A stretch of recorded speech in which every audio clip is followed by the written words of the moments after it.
पक्षाला जाण्याचा वाटा मोकळ्या होत्या। आमचा स्वतंत्र पक्ष होता।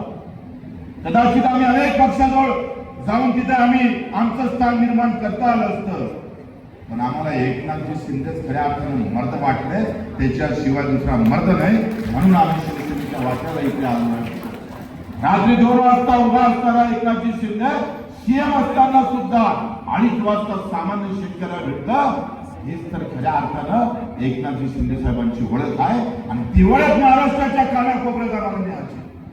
एक सेवाभावी माणूस आम्ही पाहतोय, शेवटच्या टोकापर्यंत त्याचा आवाज, त्याचा स्वभाव, त्याची प्रामाणिकता, त्याचं व्यक्तिमत्व देण्याचं काम आम्हाला करावं लागणार। मित्रांनो, आम्ही सत्तेत आहे म्हणून सुस्त नका राहू, मस्त बसू नका। सत्तेत आहे म्हणून काही करताच येत नाही असं जर वाटत असेल, जर मंत्री जरी आपला असला आणि चुकत असेल तर ठोकल्याशिवाय राहू नका। या भूमिका भविष्याला मला घ्यावं लागेल। मी आमच्या भूमिकेत खऱ्या अर्थानं आपण पाहतोय, आज आम्ही पाहतोय आमच्या धानाचे पैसे का भेटले नाही, आमच्या धानाची खरेदी का झाली नाही, अजूनही लाडक्या बहिणीचे पैसे का भेटत नाही, ह्या सगळ्या गोष्टी विचारात घ्यावं लागल। तर कोणता तरी इथेनॉलचा प्रकल्प आला, तो आमच्या पाण्याला जर शेतकऱ्याच्या पाण्याला